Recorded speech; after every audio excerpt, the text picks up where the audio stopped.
This little light of mine, I'm gonna let it shine.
Correct.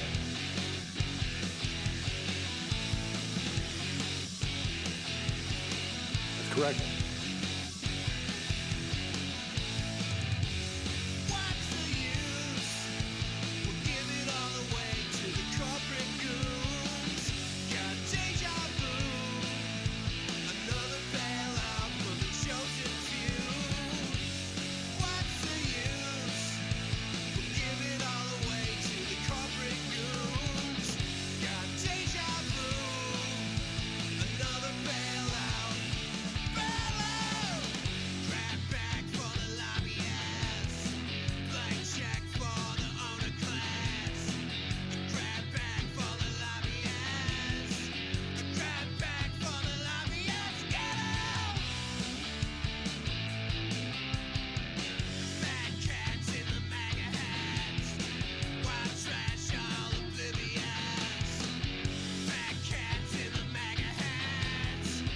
Fat cats in the MAGA hats. Get out! Oh no, here we go again. When will it ever end? Oh no, what you gonna do? Leave it up to you know who.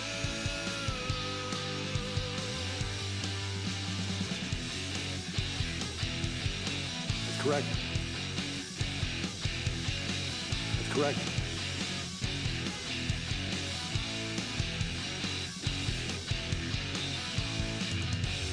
What's the use?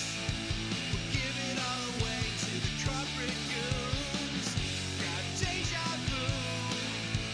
Another bailout for the chosen few. What's the use? We'll give it all away to the corporate goons. Got deja vu. Another bailout. Bailout!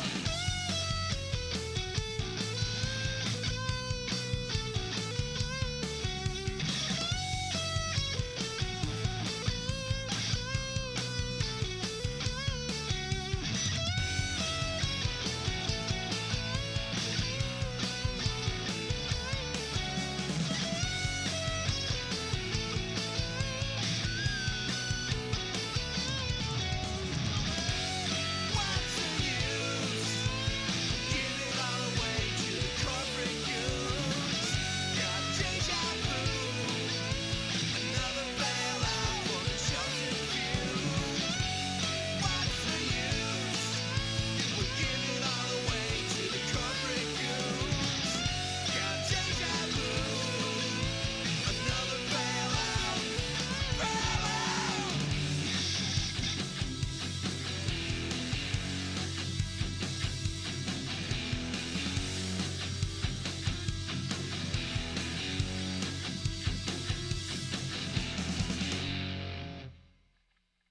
Hey guys, what's going on? We're live. Ben loves that song. Love that song. Michael Girardi, what song's next, man? What have you done for us lately? Editorial board, bailout. Like I said, dude, we're going to try and get you a full album by the end of this quarantine pandemic deal. All right, everybody, live stream chat, weigh in. We have one song request. Oh, my. Get your song of the day requests in, people. Let's get going. Your Ben Joravsky Show for Wednesday, May 20th is moments away. But before we get into all this, we got to thank the following unions for jumping on board and sponsoring our program. Unions like the International Association of Machinists and Aerospace Workers, Local 126 in District 8. The International Brotherhood of Electrical Workers, Local 9 are sponsors, as well as the International Union of Operating Engineers, Local 150. You unions are awesome. Thank you so much for sponsoring our show. And, of course, today's Ben Joravsky Show for Wednesday, May 20th is brought to you by our good friends at the Chicago Federation of Labor. All right, Benny J, our Song of the Day request comes from one Fred. How's it going, Fred? Fred's request, Wouldn't Want to Be Like You by Alan Parsons Project. Wouldn't want to be like you. Not quite sure. I know that song. I swear, D, I know that song, but I wouldn't want to be like you. Isn't Alan Parsons Project the one that does the introduction to the Bulls? Yeah. And now, That was the worst version of that song I've heard ever. The starting forward at 6'3", 215 pounds from Walton High School, the Doctor. Yeah. All right, one more time that song, though. I wouldn't want to be like you. Thanks, Fred. The Ben Joravsky Show starts now.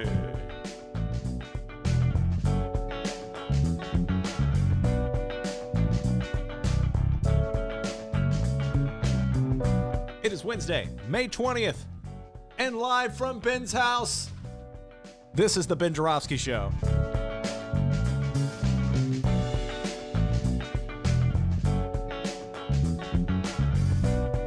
Today on the program, it's the long-awaited return of the Downstate Democrat, Bob Daiber.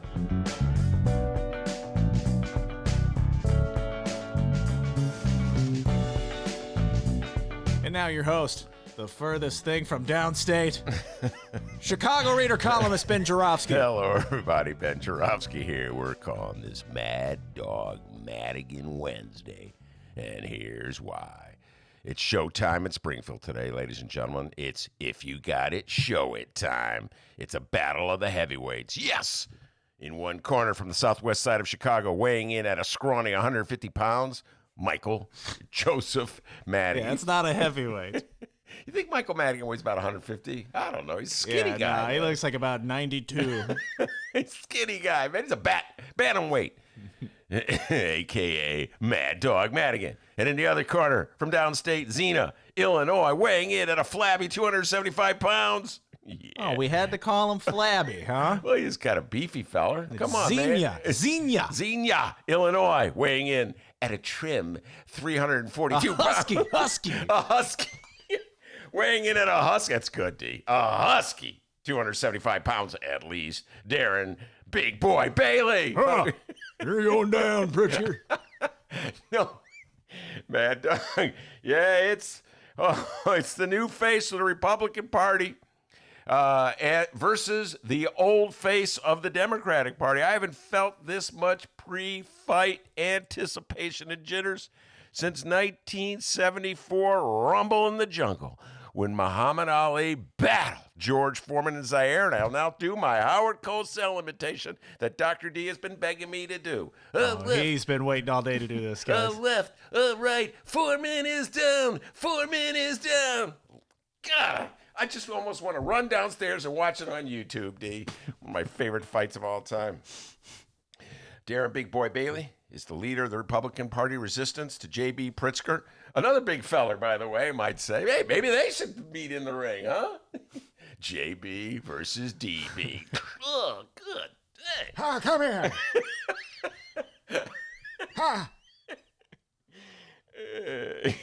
JB, of course, with his stay-at-home order in the face of the pandemic to keep us safe and sound. And Darren Bailey, you got to give him credit, folks. He just says, I'm not doing it. No, can't go for that. In fact, he breaks into Hall & Oates. Some would say that Darren ain't caring. You know what I mean? Ain't caring about a thing. Whoa. Darren ain't caring, DB, big feller. Bailey, the farmer. All right? Now, this the basic. This is sort of the cornerstone of resistance for the Republican Party these days. They don't believe the virus is a real crisis because only old people are apparently dying from it, as they see it, even though that's not true, especially old black people. And I'm just going to come out and say this, folks. I think it may have been, I can't remember which guest was the first one to point this out to me. Maybe Dennis, I don't know. Somebody pointed this out to me.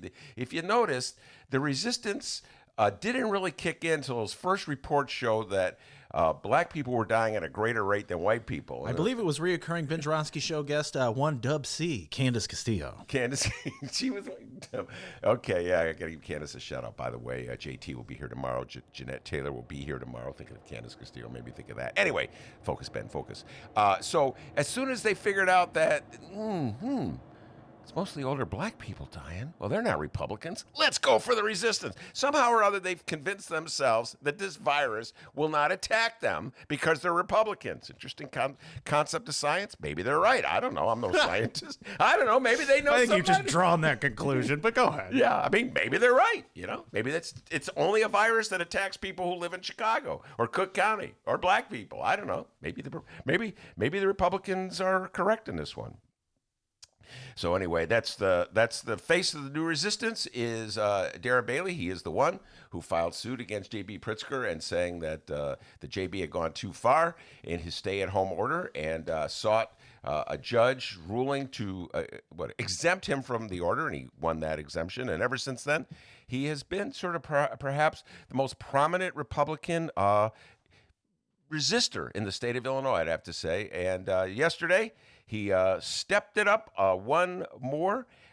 He said that he would not wear a mask. Now, let me just back up a little bit and explain what's going on. Michael Madigan has convened a meeting of the state legislature, the House of Representatives, the first meeting they've had since, I want to say February, D. I can't remember the last one. It's been so long. We've been in this attic for so long. I can't remember when they last had a meeting, but it's the first one. It's about time. I don't know why they didn't have a virtual one before this, but whatever. Maybe they just don't have Zoom in Springfield. So anyway, they're going to have this meeting, and there's certain rules that must be followed, Michael Madigan says. For health considerations, everybody who comes to the meeting must wear a mask. Darren Bailey says, I'm not wearing a mask. I don't feel I need to wear a mask. I don't think there's a health danger for me not wearing a mask. I feel it's a restriction of my liberty if you make me wear a mask, and I'm just not going to wear a mask, all right? Now, other Republican representatives have toyed with the notion of not wearing a mask, but they seem to have pulled back on it. They say they do also question the need for doing it, but they feel like that would just take too much attention from some of the issues that the legislators will be discussing, like how to deal with the budget deficit. So they're going to play along with Madigan's rule that you have to wear a mask, so as not to divert from the issues, the financial issues, the serious financial issues that the state is facing and that the state reps are facing. But Darren Bailey, last I saw, was saying, nope, I'm not going to wear a mask, to which Michael Madigan said, if you don't wear a mask, we're not going to let you in. So that's why it's the big showdown. Ooh. And let me see. I'm going to see if I have an update. Got an update? Nope, no update yet as to when, if they had the confrontation. I think it's going to go down. I don't know what website you're following. I got an update. Darren Bailey had a delicious breakfast at the Old Country Buffet. I don't know what site you're following. Wait, hold on. Biscuits and gravy. Ooh, big feller. That's his pre-fight meal, all right? And what did Madigan have for his pre-fight meal? Let me look here. 1 apple. That's why one guy weighs in at a scrawny 98 and the other's a husky, right, D? Not flabby, husky. Put your mask on. 275. Zoom. I just love someone trying to get Madigan to do a Zoom meeting. That's a great concept to me. I know. By the way, I think the city council's meeting today via Zoom. So quit stealing my news, pal. I'm sorry. I did not know that pre-show prep really went down well today, huh, D? You're zooming into my news. Who's zooming who? Anyway. Oh, boy. Yeah. So he says he is not going to wear the mask. Now, it's a tough situation that Madigan is facing, the Democrats are facing. Follow me on this, folks.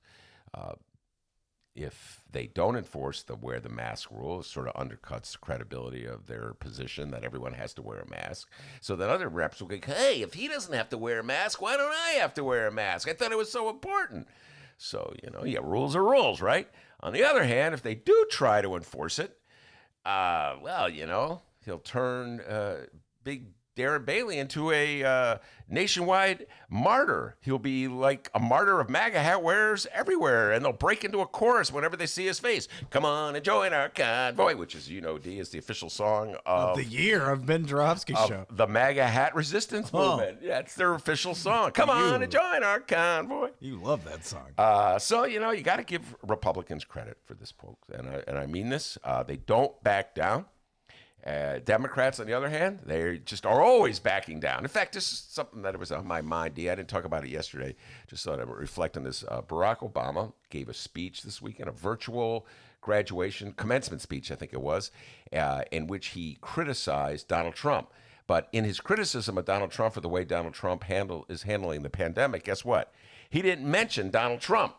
It's like a real subtle, nuanced critique of Donald Trump. Meanwhile, Donald Trump has created a non-existence corruption scandal called Obamagate. He doesn't have any, he's just putting it out, Obamagate. He's tweeting it out Twitter. He's got the base all fired up. That's how Donald Trump does it, right? But Obama's like, he's so nuanced and so cool and so subtle. He'll give a criticism, which I think is warranted, of Donald Trump's handling of the pandemic. I think Donald Trump's done an abysmal job of handling the coronavirus pandemic here in this country. I think most Republicans would admit to that if, it was not public, but privately. So, but Barack Obama, he won't even mention Donald Trump's name. That's how Democrats play the game. They're like afraid. Well, I don't know what they're afraid of. They're afraid of criticizing Donald Trump openly, something like that. It's so nuanced. It's like Michelle Obama said, when they go low, we go high. Now Barack Obama's like, when they go low, we go subtle. You can't be subtle in this day and age. You got to fight him. Just say his name, man. Say it. Say his name. Come on, you could do it, Barack Obama. Orange, he's evil. Donald Trump is a wreck. I don't know, something. Just be, it's like, what is he saying? People are like deciphering. Come on, Barack Obama. You really are the leader of the Democratic Party. I mean, let's be honest. Joe Biden has the nomination because he was your vice president. Nobody is looking to Joe Biden with a great deal of confidence, even though I have a number of Biden lovers who come on the show and dutifully say, Ben, he really knows what he's doing. Ben, he's going to be a great president. Ben, he's going to be a great. Then they get mad at me after the show, D. Why do you insist on criticizing Joe Biden? I'm just, speaking the way a lot of Democrats speak. Like, he's not really inspiring us right now. So Barack Obama is like, he is the Democratic Party. He is the symbol of the Democratic Party, the great leader of the Democratic Party. So if he won't come out and openly criticize Donald Trump, man, how do you expect to win this thing? Huh? You got to get in there. He won't even come out of his basement. No, Biden? Yeah. Well, at least I'm pretty sure Obama's left his basement. Anyway, so that's the difference between Dems and Republicans. Republicans fight hard. They come strong. They're not subtle in any way. And Darren Bailey is to face that. He does not care one bit what Democrats have to say about him. Now, look, they articulate a principle. The principle is economic liberty. The principle is the fact that you should not have your government tell you when you can open your business and when you close your business. That's just going too far. Now, I personally do not believe, and I'm just going to put it out there, that the Republicans who articulate this liberty really believe in the liberty. For instance, I've been following carefully some police, sheriffs, law enforcement officers out the country say that they're not going to enforce stay-at-home orders. Now, I can understand that. I actually do. Their conscience bothers them. They think about it, and why would they? Dennis and I talk about this all the time. Why would you arrest people at this moment? Like, the whole issue is you don't put people in jail at this very moment because it's so dangerous in jail. So I don't know if arresting people is a great idea in the middle of a pandemic. So I can understand a law enforcement officer having, just weighing on his consciousness, on his conscience, that going too far by taking law-abiding business people who just want to keep their business going, putting them in jail. But where was that conviction when they were arresting thousands of black people for reefer?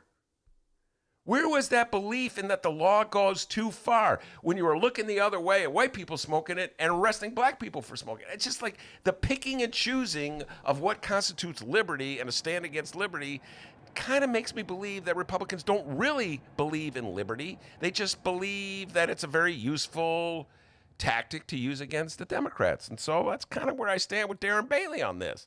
I'd have a lot greater faith in Darren Bailey's belief in liberty if I saw him stand up, let's say, to the unfair enforcement of cannabis laws or marijuana laws or whatever they're called.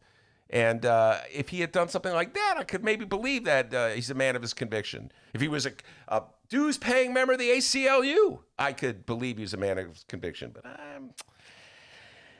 I just got a feeling that this is just another tactic in the Republican game. And, here's the thing that really irritates me when I think about this. In Michael Madigan, Darren Bailey has a great foil.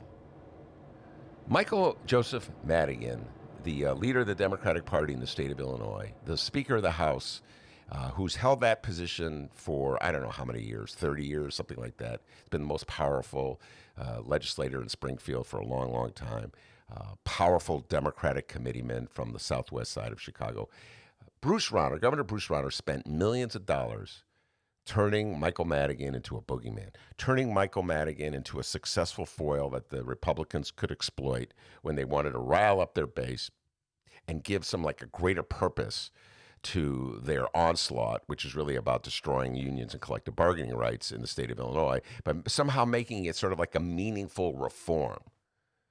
It didn't stop them from cutting deals with other Democratic chieftains like Mayor Richard Daley or Mayor Rahm Emanuel. No, they just selected Michael Madigan, and they turned him into this caricature of the Democratic boss, the corrupt Democratic Chicago ward boss.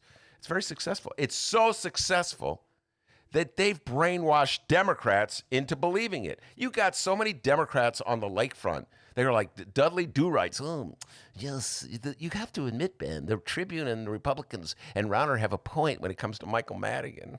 Man, you guys are just like spreading Republican propaganda. It's like Republican talking points coming out of Democrats. No wonder the Republicans have more power than the Democrats, even though there are more Democratic voters than Republicans. Did you ever think about that, Democrats? Anyway, so in about half hour or so, D, they're going to have this great showdown. I don't know. We'll see. Will Darren Bailey just decide to wear the mask?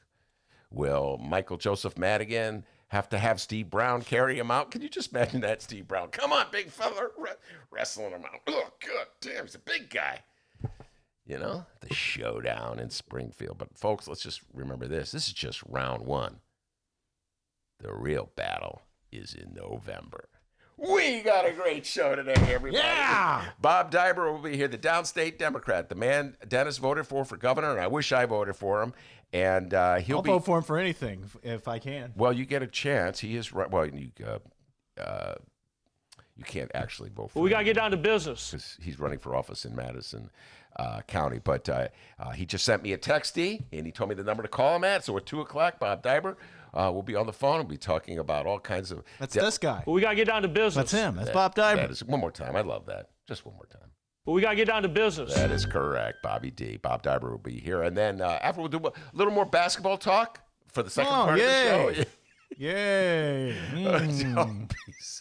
I love the basketball talk, man. It's a very popular feature in the Ben Joravsky Show. Anyway, so plenty of political talk ahead of us. Before we do that, the young man from Alton, the man who comes from the same county as Bob Daiber. Oh, yeah. And back home in Alton, Bob Daiber calls him Dr. Doobie with the news. Sounds like I sell Bob Daiber weed. I don't do that, all right? But he still calls you Dr. Doobie. Dr. Doobie, can you sell me a nickel bag? Okay, that's just a joke, ladies and gentlemen. All right, I'm Dennis, by the way. Let's talk about what's happening in Chicago and or Illinois this afternoon. First up, Chicago Mayor Lori Lightfoot. This little light of mine, I'm gonna let it shine. Today, our mayor led her aldermen and women in today's virtual city council meeting brought to you by Mike Madigan's favorite, Zoom. Madigan's not playing with Zoom. You know? Zoom? Zoom your ass out of my face. Get out of here. Give me an apple. Yeah. What did Alderman Ray Lopez do to piss off the mayor this time? Well, we're waiting to find out, and we'll let you know as soon as we do. By the way, Dave Glowat's covering that for us. Nice. Very popular feature in the Ben Joravsky Show. Be on the lookout for that, all right? In the meantime, let's talk about when the hell Chicago is going to open back up, or at least when everyone's favorite, the lakefront, will open back up. The following comes from the Chicago Sun-Times and France Bielman. She's the woe man.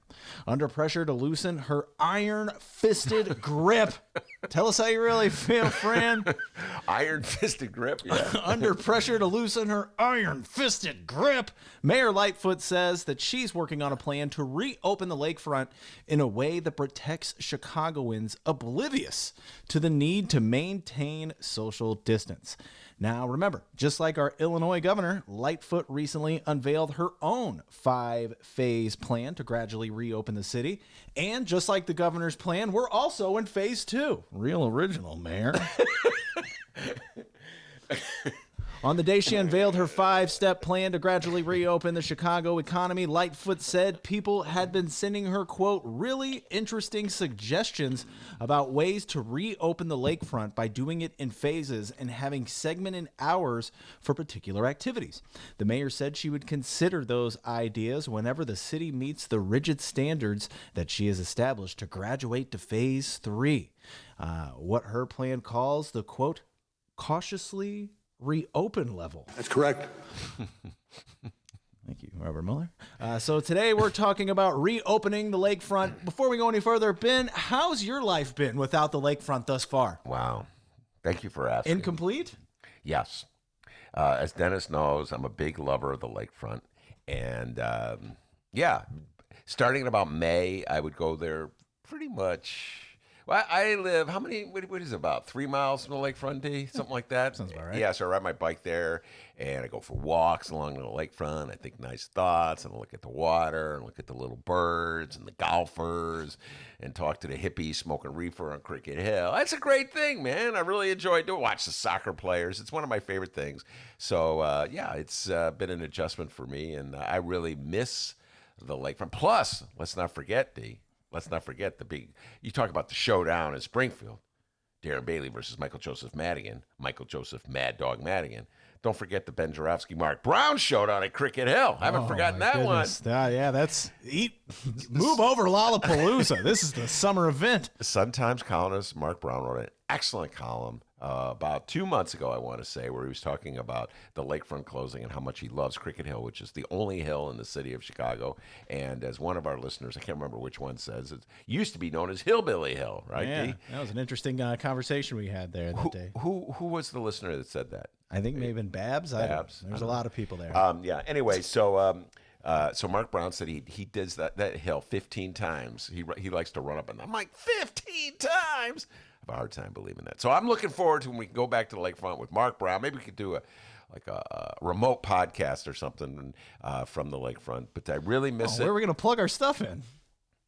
Well, that's you got to figure Oh, that out. great. You're the brains of that one. All right. Can't you just have like a handheld thing? I'm going or to find a something? 3-mile extension cord and plug in your attic.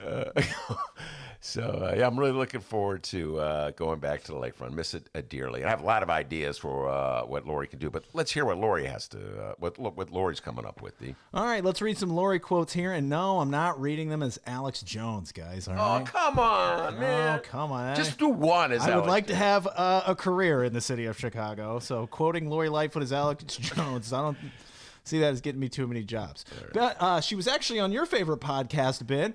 He actually told me this before we started today's show. The Axe Files with David Axelrod. Yeah, and I read I haven't heard the interview, but Yeah, okay. I got to give Axe credit because he got some good quotes out of her from what I read. I know you're going to read them, correct, D? Yeah. Okay, yeah, he got some good quotes. Hey, Axe, good quotes, Sounds a lot like Dr. Phil, if you ask me, old Axelrod. Lori, come on. Don't ruin our lives. All Wait, right. is that your David Axelrod imitation? Yeah, it's my Dr. Phil. Okay, all right.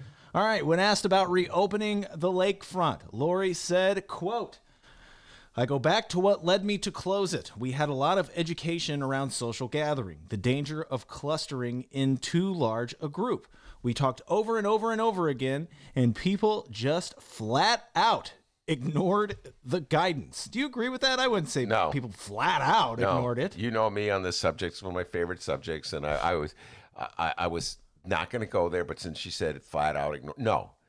The city of Chicago dropped the ball. All right? The city of Chicago did not show leadership on that issue. And let me just say this. The lakefront would not be flocked with people today. Okay? People go to the lakefront when it's a really nice, the great number. Oh, someone's coming out of the porta potty, D. Don't you have to hit a bond? My dad's here. Father?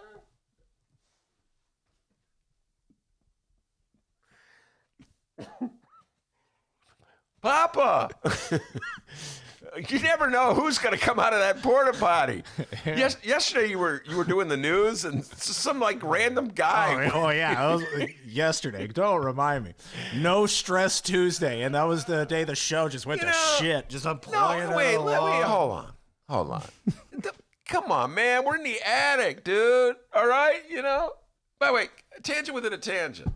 Let's give a shout out to our good friend Joe Rogan. $100 million deal. That's crazy. Hey, where's ours? Where's our $100 million deal? Joe Rogan, he's not the number one. I've always been saying, D, that he's the number one podcaster in America, but there's some other podcast that beats him. I can't remember off the top of my head which one it is. What deal did they sign with Spotify? I don't think they did sign it. Yeah. Rogan's definitely the number one. Joe Rogan, people must know him. We've talked about Joe Rogan on the show.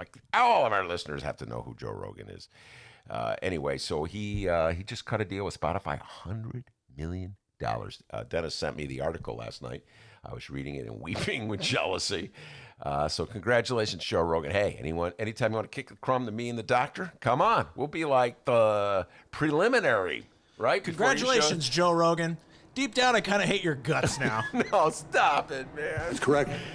You used to love Joe Rogan. Anyway, so where was I? I forgot where I was with that Joe Rogan tangent. Oh, well. Oh, great. Yeah, I know. I can't. Oh, thank you, D, for reminding me. You're welcome. So I don't even know how I got to Joe Rogan. I really cannot follow the breadcrumbs anymore because the guy coming out of the porta potty ate them. But so this is my look. Lori Lightfoot dropped the ball. The city of Chicago dropped the ball on the whole lakefront thing. People don't go to the lakefront unless it's in great numbers, in life-threatening, in pandemic numbers, unless it's a beautiful day. If you go, most of these cold, dreary, rainy days, the only people you'll see in the lakefront are me and Mark Brown. All right, so and Weirdos. weirdos, exactly, Weirdos. exactly. Sorry, okay? Mark Brown.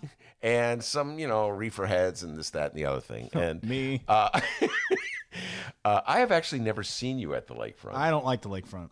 I can't stand it. Wow. I'm anti-lakefront. Really? Yeah. Do you not like beaches? I don't really like beaches, no. Okay. All right. Well, learning a lot. I've known you for 3 years. Did not know this. Not a fan. Well, anyway, interesting. Did not know that, to quote Eugene Levy.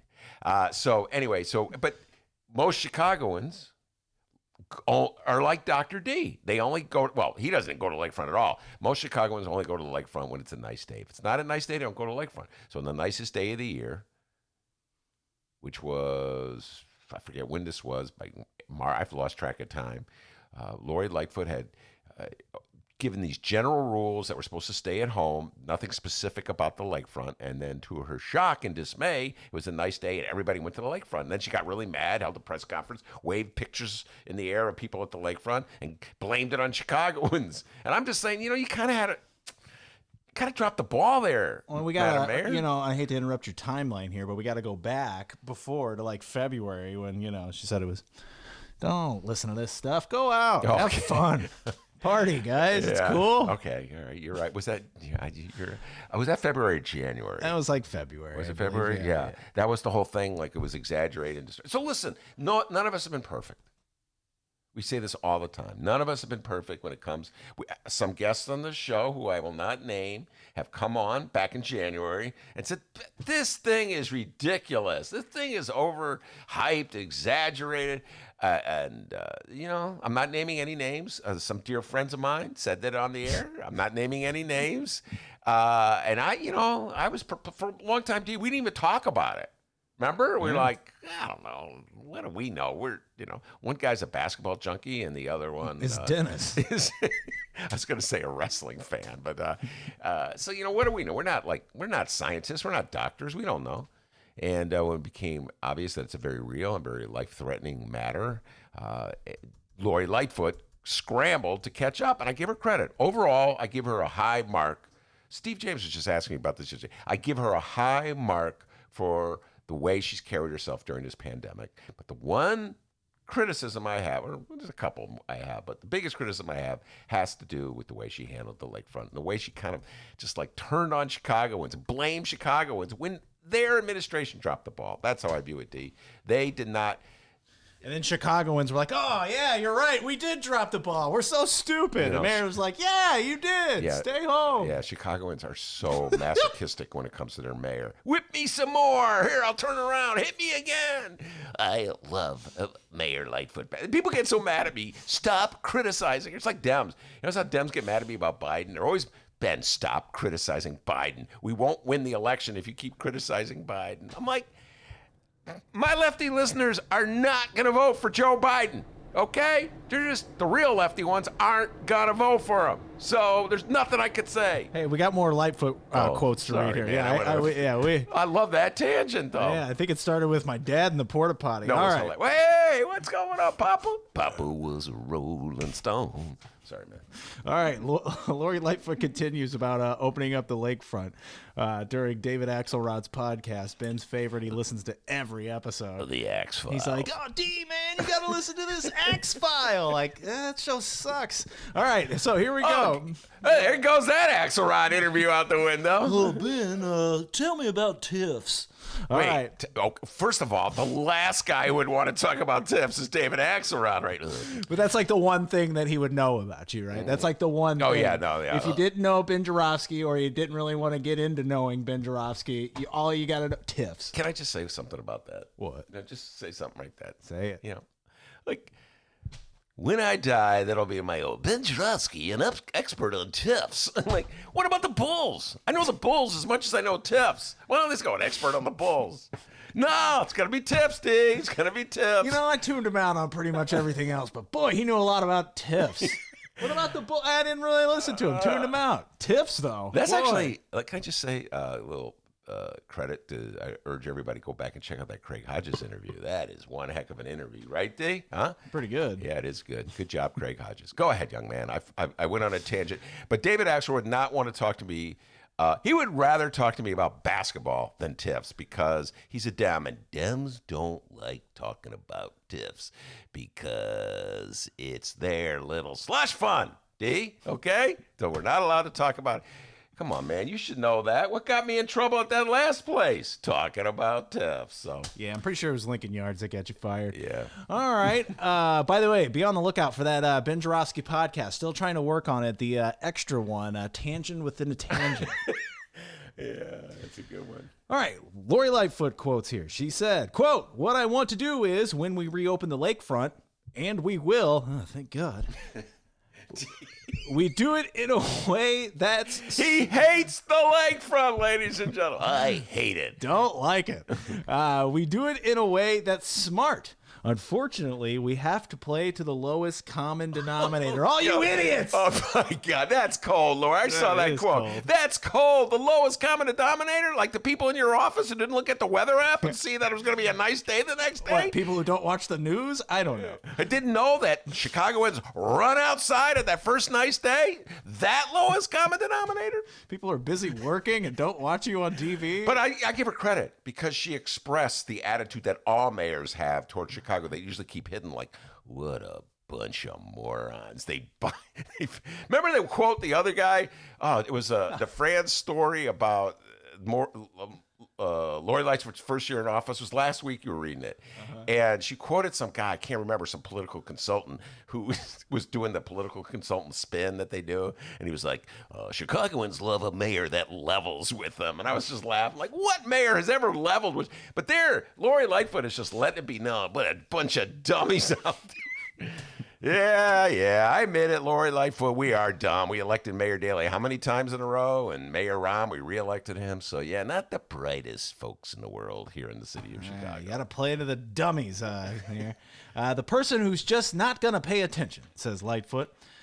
What do we do to make sure we keep that person safe and minimize the risk of this idiot? No, I'm just kidding. Minimize the risk that they're going to pose to other people. And the Axelrod's nodding his head going, they are morons. I agree with you, Mayor Lightfoot. You're brilliant. You're brilliant. They're dumb. My God.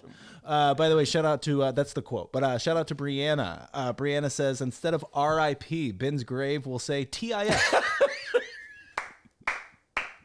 That's excellent. Send her a blue Mustang. We don't give away cars. Never have. Wait, by the way, did I leave the blue Mustang at the studio? Yes, you did. Oh, man, I missed that And thing. the Harold Washington thing. Maybe I'll ride my bike to go get the blue Mustang and the Harold Washington thing. Yeah, man, I missed that Harold Washington bust. Yeah, I was sitting right there. Let all the listeners see that. Yeah, the Harold Washington bust. Then I have to looking at this bottle of water. I missed the studio. Sorry, dude. So that quote there, you got anything else you want to say there about this quote before we move on? Yeah, that Lori Lightfoot, I give her credit. I'm going to give Lori Lightfoot credit for letting the cat out of the bag, so to speak, and expressing how mayors can view Chicagoans, a bunch of dummies. And I don't blame them. I'm just putting that out there. Do not blame mayors for thinking that the voters and the electorate of the city of Chicago are dumb because they keep voting for these mayors. Okay? So that's State Exhibit A. So yeah, that's my main takeaway from that quote. Oh, Lightfoot has something she wants to say to you specifically, Ben. We will shut you down. We will cite you. And if we need to, we will arrest you and we will take you to jail. Holy crap, what did you do? I'm sorry, Mayor Lightfoot. It was Dennis who made me do it. It was Dennis. Arrest him, not me. I love the lakefront. One of these idiots you talk about all the time. Dennis, huh? Yeah. Franz Spielman continues.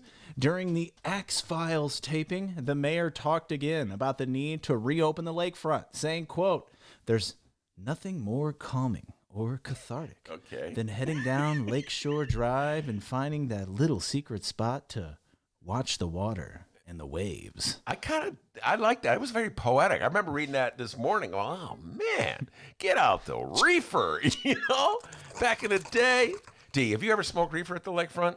You'd have a different attitude about it. I've smoked weed like on the beach and stuff. Okay, I'm talking about the rocks, man. Rocks, man. Then you have these heavy conversations. Like, not the rocks, but the rocks on the beach. Okay.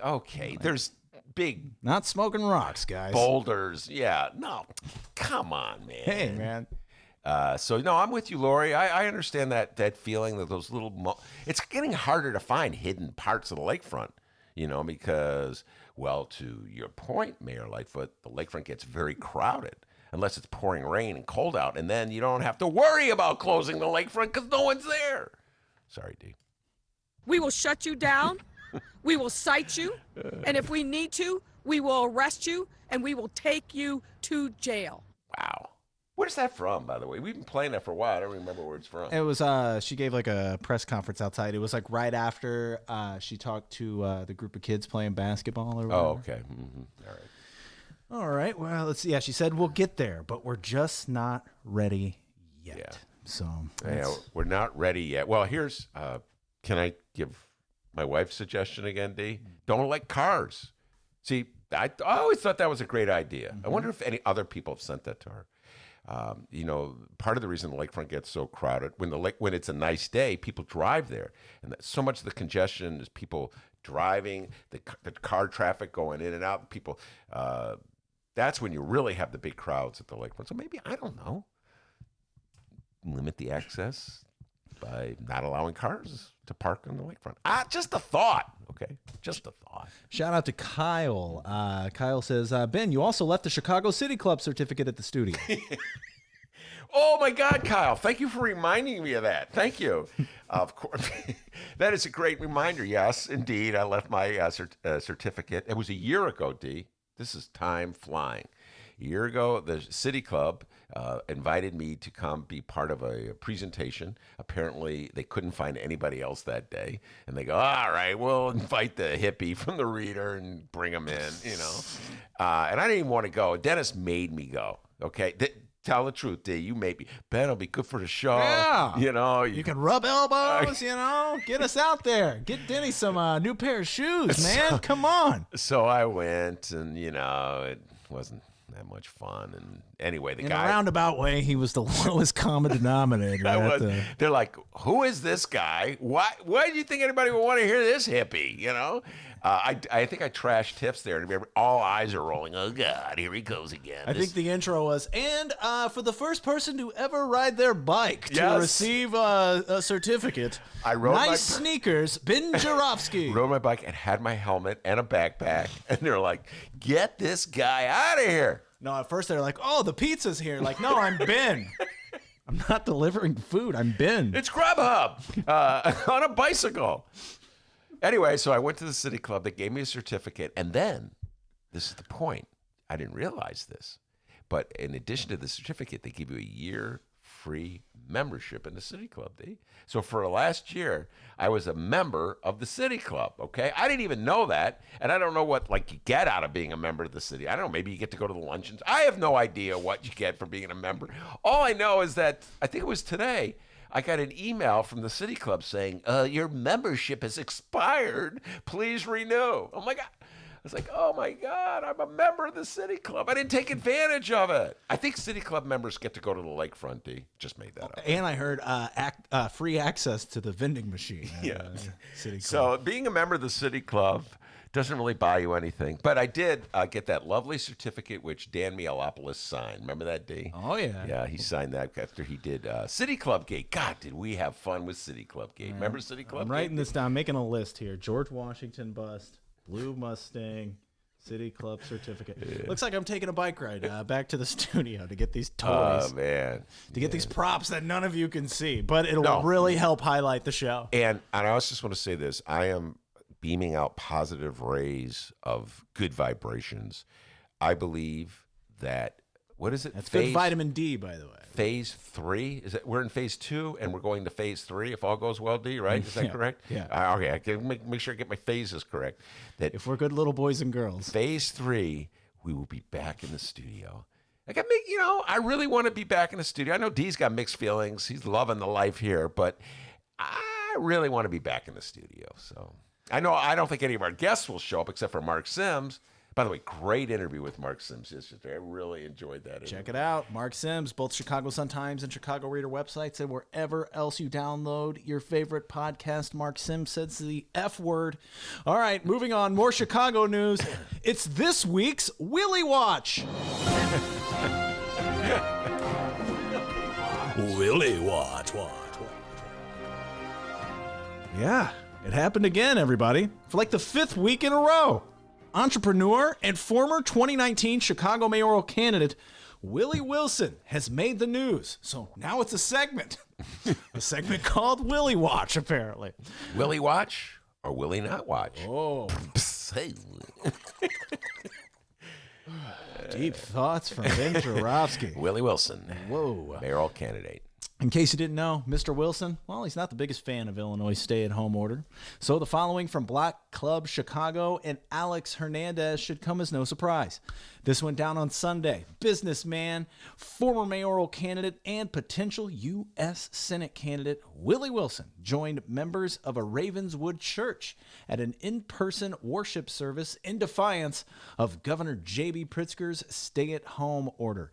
Philadelphia Romanian Church, Chicago, which is at 1713 West Sunnyside Avenue. I don't think that's too far from here. I when I go for my long walk at night, when I'm since I can't go to the lakefront, D, and I'm walking through the neighborhood, I'm thinking my great thoughts and thinking about the Bulls and Michael Jeffrey Jordan and Craig Hodges for 3. Yeah, when I'm doing those walks, D, I stroll past that church. So that's the long walk. but I take that long walk. See, Dennis takes long bike rides. People don't know this about Dennis. His nickname in high school was Lance Armstrong. And he takes long bike rides. Like, didn't you go up to Schaumburg yesterday? You almost made I told the audience yesterday I went to Mount Prospect. Mount Prospect. And today he came in. He was... Rode to Evanston. Evanston. Think about this, ladies and gentlemen. Dennis got up at 7:30. 7:30. Had a cup of coffee and hopped on his bike and rode to Evanston from his house, which is on the northwest side of Chicago, or his apartment on the northwest side of Chicago. D, that's a heck of a ride. And then did you come back straight here from Evanston? Yeah, I came straight here. And he walked in the house today. He was just like beaming. He was just like, you could tell, like, I was kind of jealous, man. He looked like he'd been working out, was fit, and ready to go. And I'm like, God damn, I gotta start getting up earlier. Quit saying the Lord's name in vain. I said, God dang. Okay? By the way, guys, don't worry. I take the side roads. I'm avoiding the trails. I'm social distancing very well. I bet you there was hardly anybody out today. There's nobody really around on the roads I take, all right?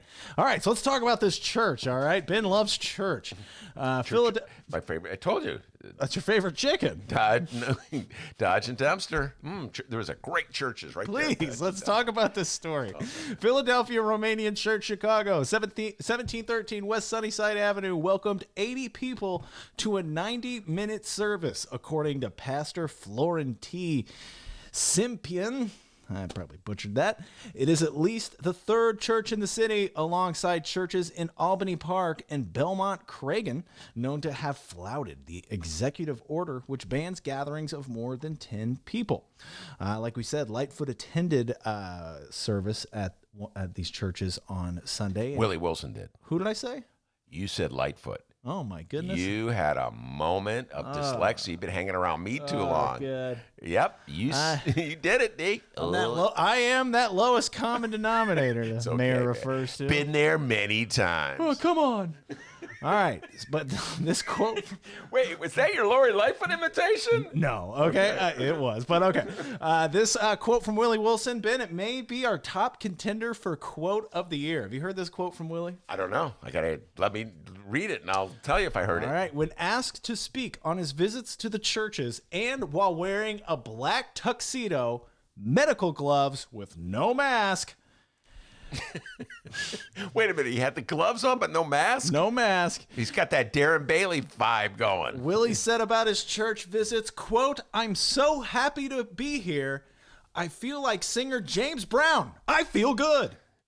That is a great quote. Remember when Willie was a frequent guest the show. The last time he was on the show, he was in a studio with Monroe Anderson. Remember that one day? Oh yeah, it felt bad. You guys were like cornering him. I mean, come on, you have to defend your position. You guys were needling Willie. Willie is a Republican. He's a Republican. Okay, so I believe he's the only Republican who's ever been on the show. Is that correct, D? Well, I don't know what the hell Spazzato is. That's true. Nick. I love Nick. It's my guy, man. Don't say anything bad about Nick. No, I like him. I think he's a nice guy. Very sweet man. Yeah. Just don't know what he is. I like politically. Willie Wilson. There you go. Willie Wilson gave me a T-shirt. Willie Wilson for mayor T-shirt. That's all you need to win Ben over. But, Willie, I like Willie Wilson. What am I going to say? I like Willie Wilson. But he's a Republican. There's no, Anyway, when he was in the studio, I was urging him to sing. Apparently, Willie Wilson's a great singer, but he refused to sing.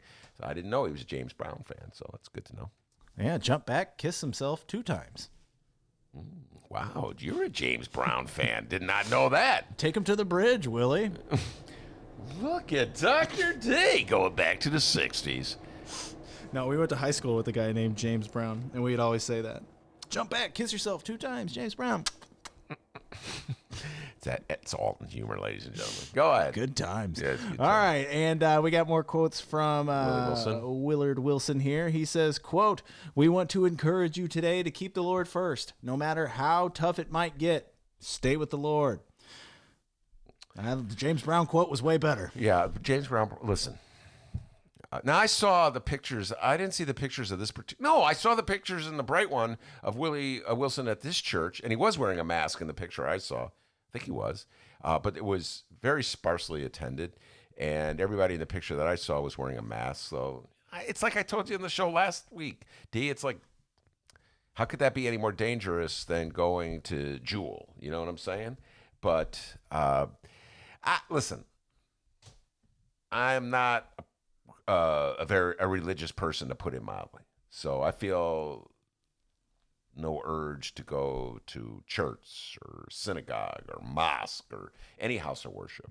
I think you're sort of the same way, D, right? Yeah. And so, I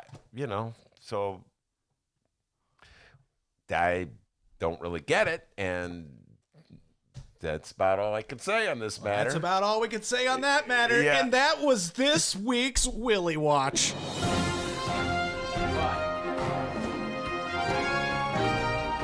Willie watch. I have to say this before we leave Willie Watch, that Hermaine Hartman, who a longtime newspaper publisher in the city of Chicago, I get her, I don't know, it's a newsletter or something. Any relation to Tom Hartman? None whatsoever. Does she like gold? How about beets? Please do your Tom Hartman imitation. Tom Hartman here.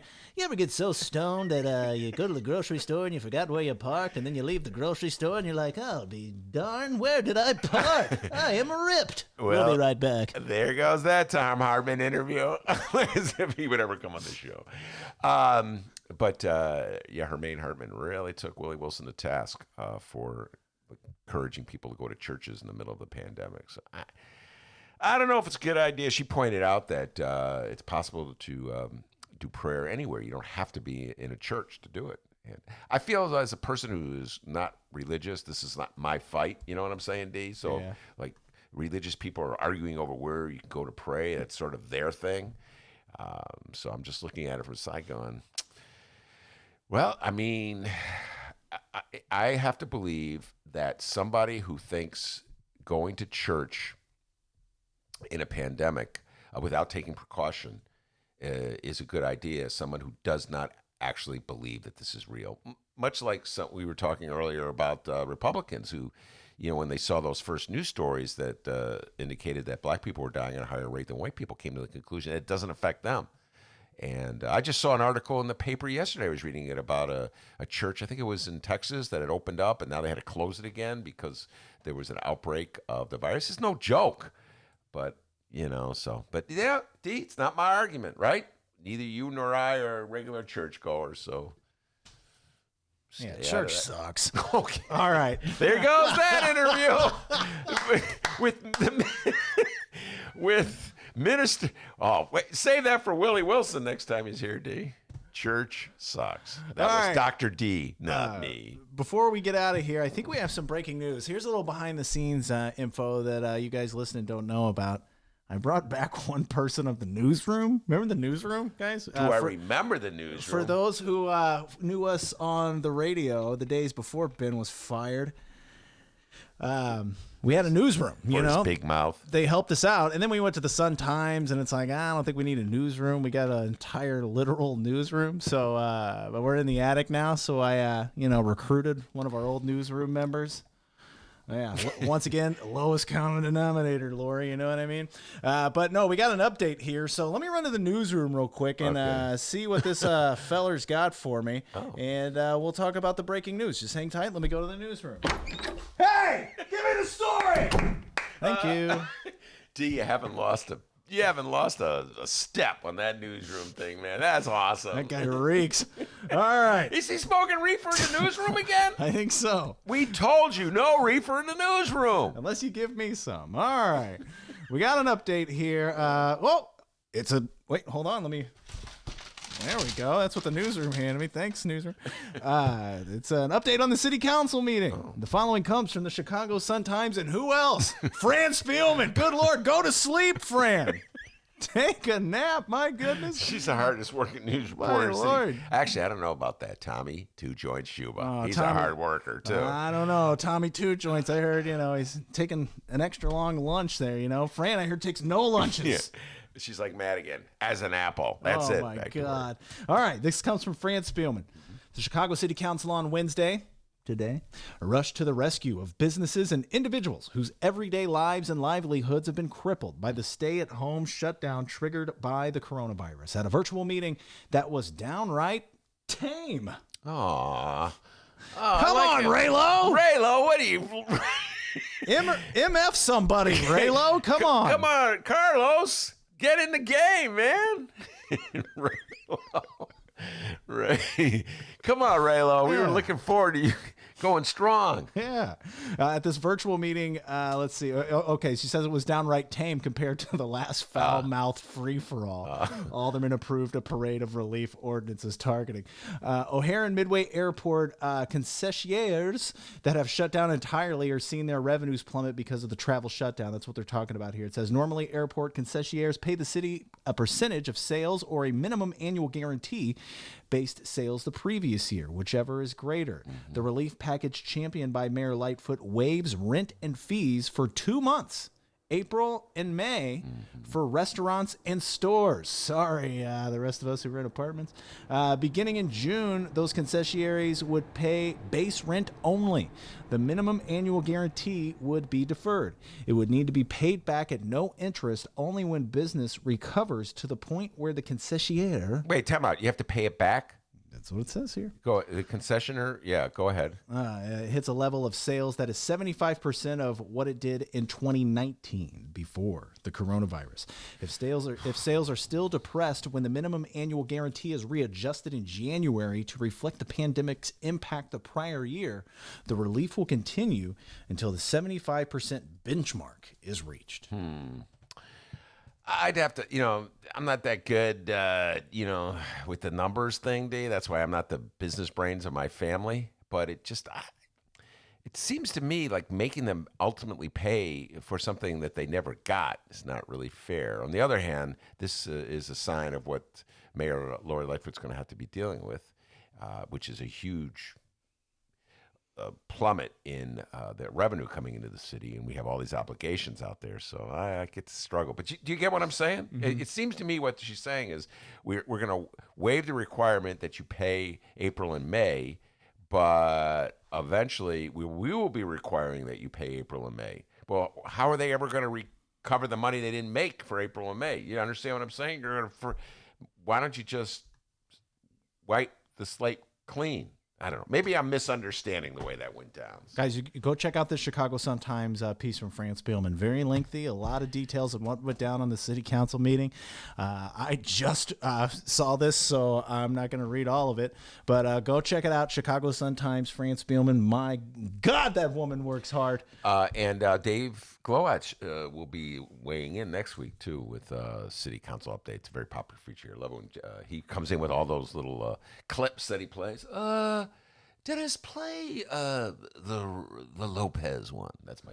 We're going to play Lopez. Dennis, play that for us, please. Yeah, and Dennis is like, deep, pushes the Oh, yeah, there we go. That's what I do. Deek. All right, let's go to the live stream chat here before we roll on with the Downstate Democrat from Madison County, Illinois. No, I'm not related to him, guys. He's just from Downstate, and he's really cool. It's Bob Daiber. Let's see here. Going to the live stream chat, Michael weighed in. Yes, Michael Girardi, author of Bailout and the Editorial Board. He says, why do you no longer call it What Else is News? Well, I didn't know you guys liked that. So maybe, I don't know. Let's bring it back. Didn't call it that. Let's see here. Brianna says, I missed the newsroom. Oh, really? Well, I'll Tell him, man. I'll let him know you missed him. Hold on a second. Let me go in there. Hey, Brianna said she missed you. God dang it. That's a real skunky smell, man. I know. They're dirty. That's a new potheads. strain, dude. I know they didn't get that from a medical dispensary here in the city of Chicago. Yeah, okay? that's skunk weed there. That's no Tommy two-joint pot. That's lakefront weed, all right? There you go, Brianna. You missed him. I missed him too. We don't we do What Else is New anymore? Where have you been, dude? Yeah, we got to do What Else is New. Get a T-shirt, man. He just realized, guys, that we don't call it What Else is News anymore. What do we call it now? It's just the local news. Oh, I like What Else is News. Haven't done it for like a year. All right. Let's see here. Kyle says, Dennis says church sucks. And then Ben says, there goes that interview with God. Thanks a lot, D. That's hilarious. Who said that? Kyle.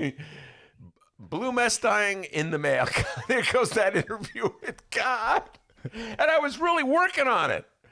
I'm telling you, Kyle, I was so close. There goes that interview. Moses just walked out the door too, D. Good job with the church line, okay? Heck of a job, man. All right, Brianna says, Willie Watch, where we watch Willie try to rip off government officials and buy votes. Okay, Brianna. Yeah, Willie's, by the way, everybody, he's a Republican, but he's running for Senate as an independent. And he's got the Democrats, Democrats are always scared. We're so scared because the notion is that somehow or other is going to siphon off enough votes, and particularly black votes, to undercut Durbin and the Republican will win. I do not believe that is going to happen, by the way. In a million years, that's not going to happen. But Democrats love to be scared. I'm a Democrat, and I am very scared. And, so scared. And finally, Jim asks us here, we were talking about how we were in phase 2 of Lori Lightfoot's 5-phase strategy to reopen Chicago. Jim asks us, is the attic phase 1? Yeah, the attic's phase 1. We're still stuck in phase 1 of the Ben Joravsky. Miss that studio. D, what do you think? Or just, right here, say it. Do you miss the studio or do you like life in the attic? It's hard to tell. I don't know. I like that it's close to ride my bike to. That's pretty cool. But there are things like easier access to like sound effects and stuff like that I could do in the studio. But dude, there's an elevator. That's the one thing that I'm really not too pumped about. Well, you're in not the gonna, sun times. You're not going on that take elevator. that. I mean, let's say we. But then we have guests. Like I don't know. I got a feeling the only guest who will show up is Mark Sin. I told you that already. Maybe Monroe. Nah, Monroe's. He's no, gonna do dude, it. Monroe hasn't been outdoors once. I feel like since. So the guests who would show up. Jeff Johnson. He'll come in. But I got a feeling, even if we go back to the studio, it'll be mostly phone calls, and I am not getting it. Well, I didn't hate to get into that elevator anyway. I'm a stair guy, but that stairwell, you know what I'm saying, D? Yeah, I don't know. I like how you're kind of feeling out the guests, though. You asked Maya yesterday. Hey, so we're thinking about coming back in June. You want to do an interview? She shot it down immediately, but By the way, speaking of guests, can I let a couple guests coming up? I just cut a deal with Eric Zorn. He'll be a guest on the show. That's correct. I cut a deal with Jeanette Taylor. JT will be on the show. JT20? Yes, JT20. And David Ferris will be returning to the show. The great David Ferris. I love talking to David Ferris. Now, we'll ask him. Will David Ferris come back to the studio in June? I got a feeling that most of our guests will not show up until September. Holy They're going to wait and see if that second wave hits.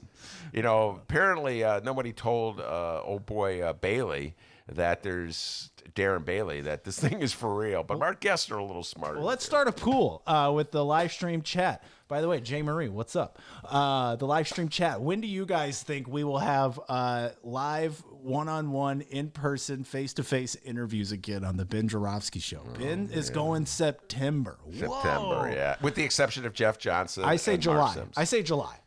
July. Okay. Yeah. That's. I miss our guests, man. Henry Davis, seeing him across the.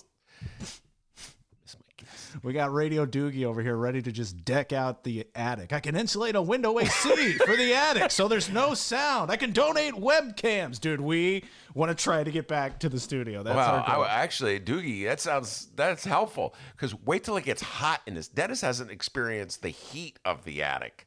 That's a whole other meltdown about to occur. Oh, God. We'll have to put the air conditioner. We have a unit in here, it'll be just ignore the air conditioner. Dennis, put pants on. Huh? What?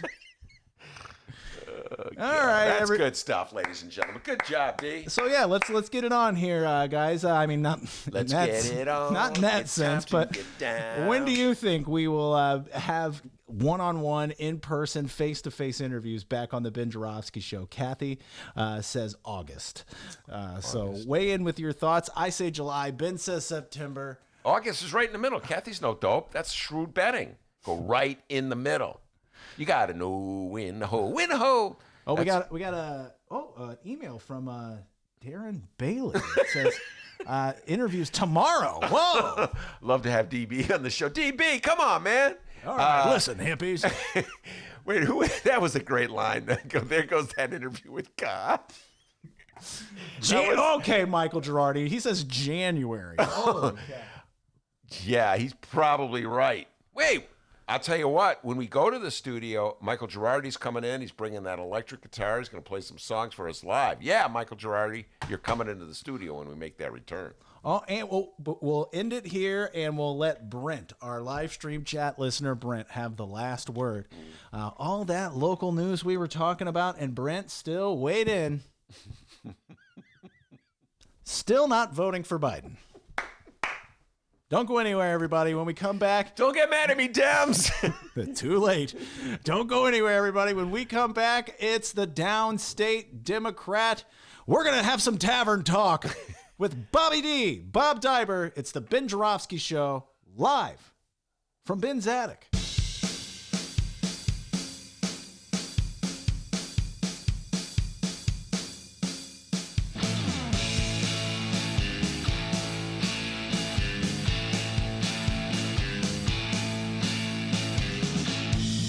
Try not to rock the boat.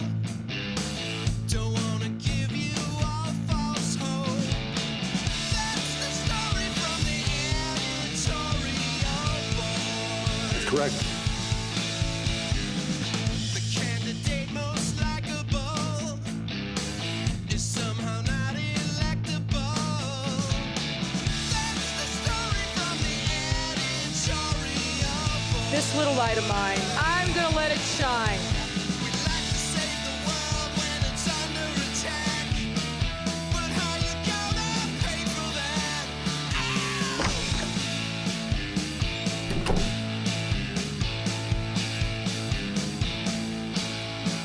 When people want proof that the world ain't flat, we'll just give them their money back. Oh yeah! We will shut you down. We will cite you. And if we need to, we will arrest you and we will take you to jail. We heard what you wanna do. Now we'll tell you what's best for you. That's the story from the editorial board. That's correct. A little tip for the working man. Your employers are all our friends. That's the story from the editorial board. That's the story from the editorial board. We'd like to save the world when it's under attack. But how you gonna pay for that? Ow!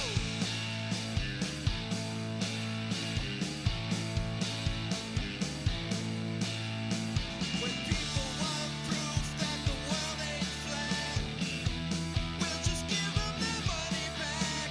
Oh yeah!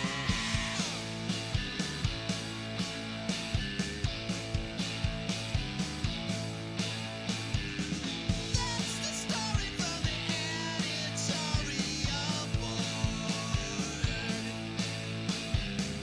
That's the story from the editorial board. That's the story from the editorial board. That's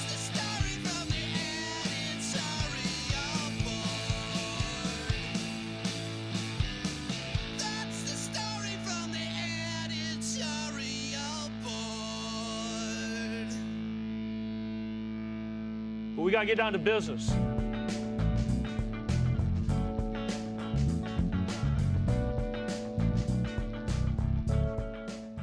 Welcome back to the Ben Joravsky Show, live from Ben's attic. You heard him on tape. We got to get down to business. Now you're going to hear him live on the show. We call him the Downstate Democrat, Bob Daiber. Bob, are you there?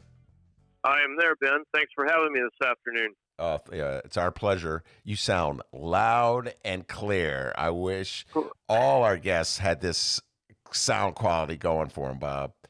I appreciate that. All right. Now, let me just give you an indication of what our life is like before we take the deep dive into yours. For the last 2.5 months, Bob, Dennis and I have been doing the show from my attic.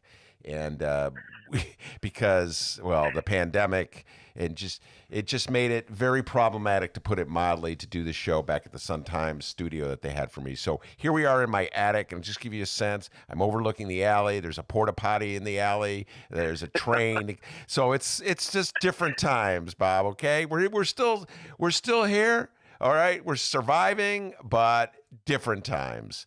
So How about that? Hey, you're right there with Jimmy Fallon. Yes, we're right here, right? From his house, yeah. Le- So I watch him most evenings. So, well, I'm sitting here looking at my office. It's, other than overcast and cloudy today, I got a great view. So, All right, well, looking at my.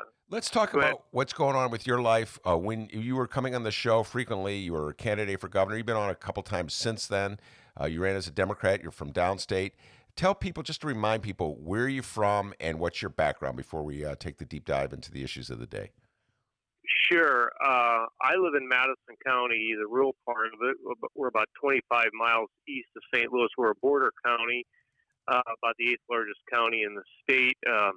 I was a classroom teacher for 28 years, taught technical education, and have served in local government as an alderman, a township supervisor, and then most recently, the last 10 years, I served in the elected capacity as a regional superintendent of schools in the county. So my background's been in education and local government, and I aspired to do something larger. When 2018, I ran for governor to serve all the people of the state of Illinois and was unsuccessful, but back in the business of trying to serve in local government and running for county chairman currently. All right, county chairman of Madison County. I suppose, is that the equivalent of the president of the Cook County Board? Is that sort of the equivalent? That would be equivalent, yeah. Yeah. As Tony Frankwick was. Right. And now you're running, of course, you're a Democrat. Do you have a Republican opponent in this race?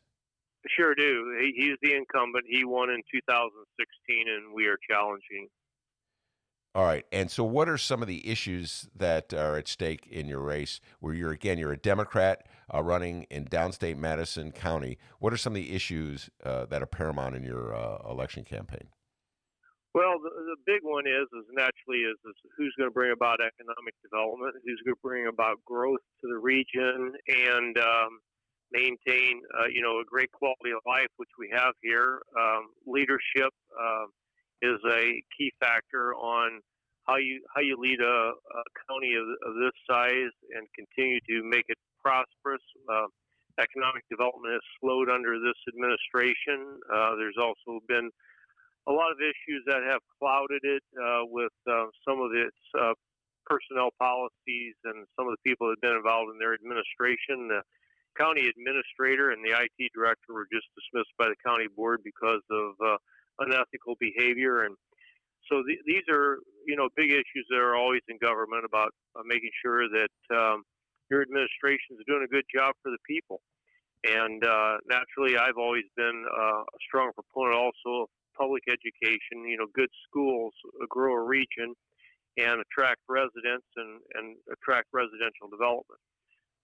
So those are big issues that are at stake in the race. And also this whole COVID-19 pandemic on how it's being managed and how we are going to reopen the county and make it help business people is naturally going to be a big issue as well, Ben. Oh, absolutely. We've been talking about that a lot, particularly the sort of like this downstate, upstate divide, which is in part what gave me the idea of reaching out to you again. So let's talk about how the COVID lockdown has impacted economic development in Madison County, your neck of the woods. You talk about economic development as an issue in the upcoming race. It's really hard to think of economic development at a time when so many businesses are closed because of health reasons. Talk about how this is an issue in your area.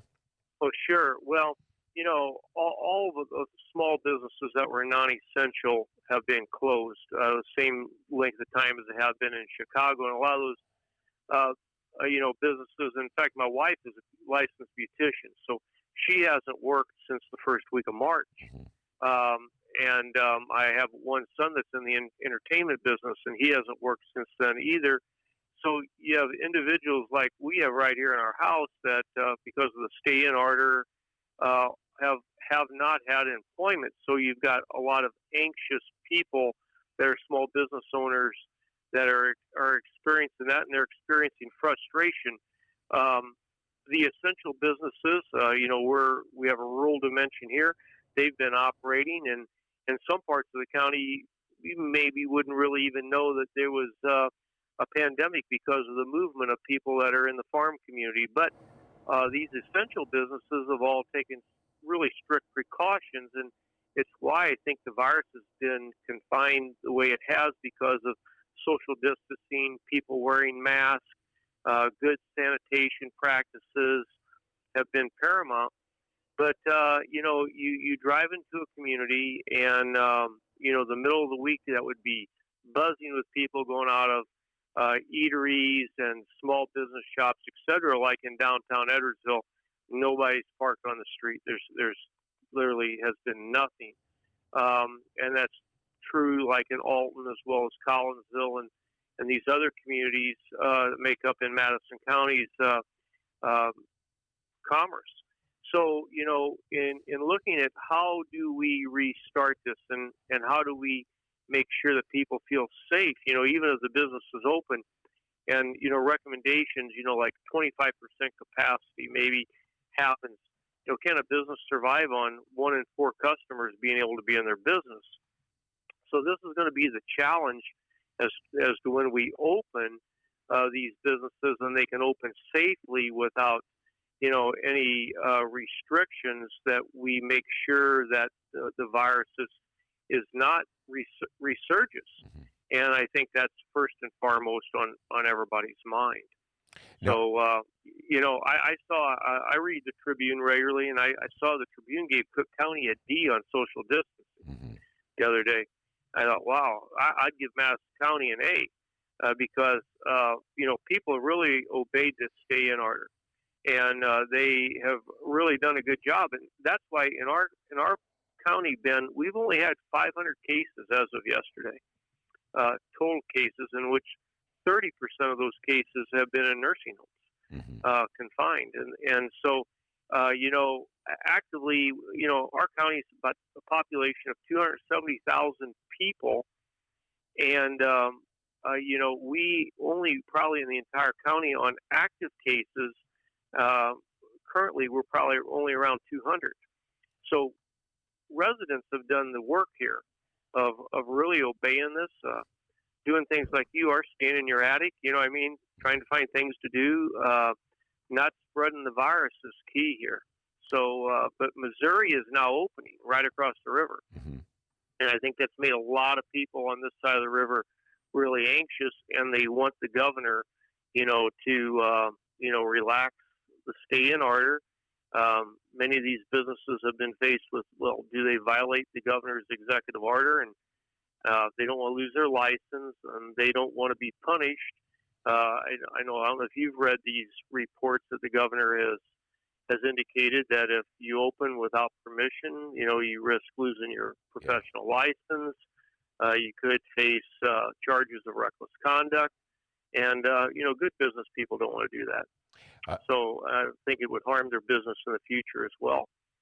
So we are ready. I hope the governor gets the message here from downstate Illinois that we're ready to move to phase 3 of this plan, Mm-hmm. and we're ready to get things going again. All right. Now, you've given me a lot of questions I want to ask you as follow-ups, and let's just start with this. Sure. What you laid out, the very responsible response of folks in Madison County sort of defies the stereotype of downstate that people in Chicago have, based largely on the antics of some of the Republican legislators like Darren Bailey, who talk about how there's resistance. They don't believe in the need to stay at home. They're going to defy the governor. They've gone to court. They want a judge's ruling. I realize this is not Madison County. This is further to the east of Madison County. But the point Clay is, County. yes, Clay County. But the point is that people in Chicago have this notion that downstate residents are just openly defying and have been openly defying the stay-at-home order. What you're telling me is the exact opposite. Part of the reason why the infection rate is lower in your neck of the woods is because people have been following the rules. Is that correct? That's correct. Now, I will tell you that last Tuesday there was a vote in Madison County, and it was led by my opponent, the current county chairman, to defy the governor's executive order. And he got it carried through the county board.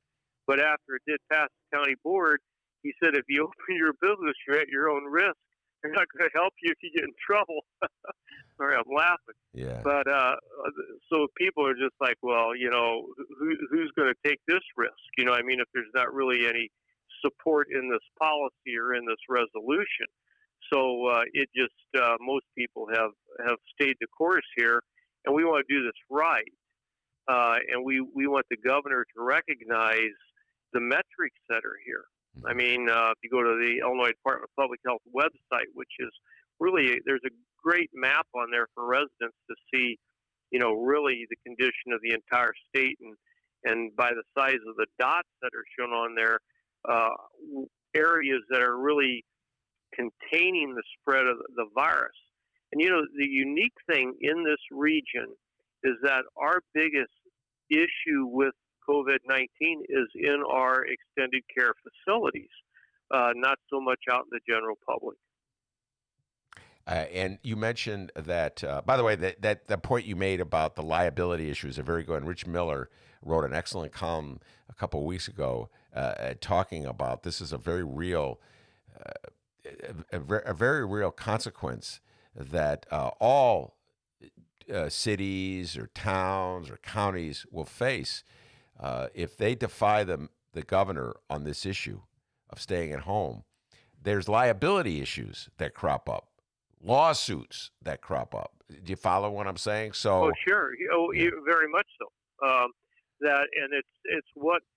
It's what good business people are self-conscious of, and it's why they're staying the course here till, you know, I mean, legally that they can open up and do this right. All right, let's talk about what your position is on the notion of punishing a business that violates the stay-at-home. Do you think the governor should resist the temptation to yank licenses from businesses that decide to open again? Well, let's say this. I think there should be a warning issued to the business, okay, asking them first, you know, to close. And this warning has been given in some places. I know it was over in Quincy. Guy closed the bar after he got the warning. I was listening to this on a program the other day. If a person is reluctant to follow the advice, then they suffer the consequences, you know, because there's a reason that we have the order that we have, and it's for the good of all, okay? So that is really how I feel about it is that, but the governor has to realize also that this region is ready to move to the next phase of this, and truly we can safely reopen businesses here. And that's something he needs to recognize and not hold it against the residents because of poor judgment of a few. Yeah. By the way, just so I make clear the point you were making earlier, you talked about Missouri opening up, Missouri right across the river from Alton, that Missouri is opening up and residents are watching that with some concern. I assume that you meant when you say they're watching it with concern, it's not that they're worried that there's going to be another outbreak of the virus because Missouri is opening up, but that they're concerned because that will just drive commerce to Missouri as opposed to Illinois. Am I correct in that? Exactly. That's exactly right. They're afraid of losing business across the river that may not come back, you know. So, and Missouri's opening eateries and bars with some restrictions. And so, you know, when you're that close to it, it makes those business owners here get anxious. Mm-hmm. Bob, overall, I know you ran against J.B. Pritzker in 2018. Overall, how would you assess his performance during this pandemic as our governor? I've been impressed. I will tell you, I had to commend him, especially the way he handled it at the very beginning, making daily appearances, giving updates, bringing on medical experts, leading the country now in per capita testing. I got to take my hat off to him. However, if I could sit down with JB and have a beer today, I tell him, look, we've got to look at Southern Illinois, and we got to allow these people to open up, because if we don't, we're going to create more anxiety, and we're going to create social unrest here. What do you mean by social unrest? Well, you're going to have people doing what we're talking about defying the stay-in order, okay? And then you're going to have police that are going to be asked to shut down places, and you're going to have people that are going to be angered, and I just don't want to see that take place. Do you feel that Downstate Illinois has a voice in the administration, that the administration is listening to points of view like your own? I think they do. I think we have a good legislative delegation that is trying to work with the governor and his staff to help them understand the metrics. And that was one of the reasons that I was a little upset that our county moved forward with the resolution they did, because I think it made it look a little bad that we did this rather than work with our legislative delegation through the governor's office. What's the makeup of the county board in terms of Democrats and Republicans? It's 15 to 14 split. Republicans have control. 29 members. Good God, that's right. a big board. 50. Was it a party line vote? No, in fact, it was a 26-2 vote. There were many Democrats that were afraid not to vote for it, that they'd be viewed as anti-business. And two individuals said that they would not go against an executive order, and I commended both of them. I think they did the right thing. Well, I've got to give them credit. That's a vote of conscience. Everybody's talking about their exercising their conscience at this moment, on both sides of the issue. And yeah, there could be some consequences for someone who has the guts to to be the only two voters. I always applaud aldermen in the city of Chicago down through the years, Bob, who had the guts, in my opinion, the courage to stand up to a powerful mayor when they disagreed with him or her. And so I don't even know who they are, the Madison County board members, but I tip my hat to them. They had the courage to their convictions. So I just need to know this. Do Madison County board members run in districts, or do they run countywide? They run in districts. I served on that board. I represented District 4 for a period of time before I became regional superintendent. You run a defined population district. I see. By the way, how successful do you think businesses will be once they reopen? I mean, this is a challenge. If you are successful, you are the chair. This is a problem you're going to be facing. Right. Well, here's how I think that we become the businesses become successful reopening is providing venues and working through the county health department to assure that the businesses are practicing the right procedures to provide safe for their patrons. And I think as patrons see the safety measures and they see those practices, that they'll be comfortable returning to barbershops and nail salons, different shops. I saw that, read in the Tribune about Kohl's.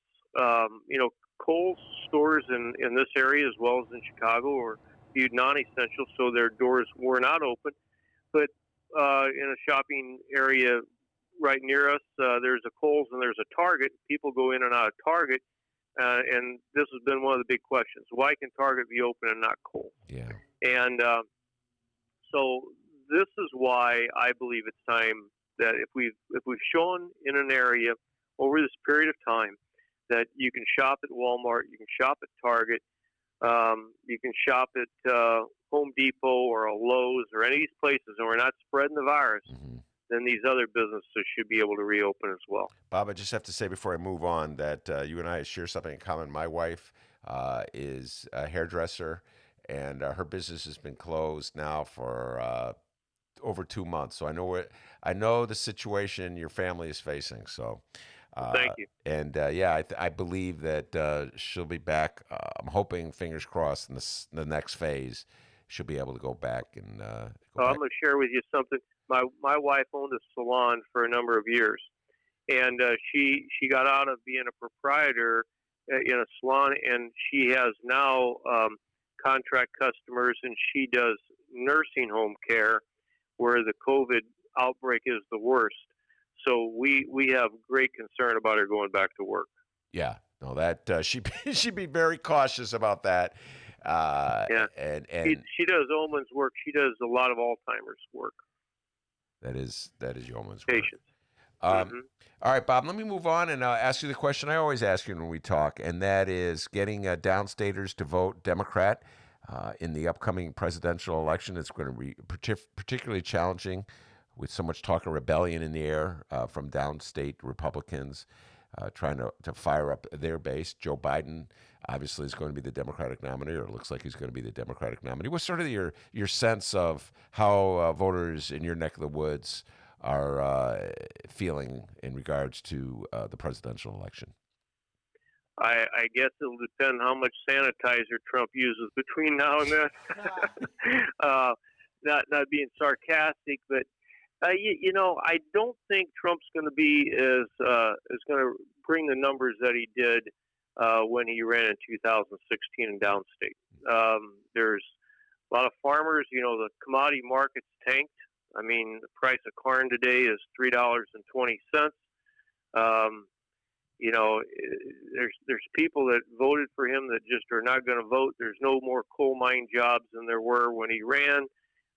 Steel industry hasn't boomed like he said it would.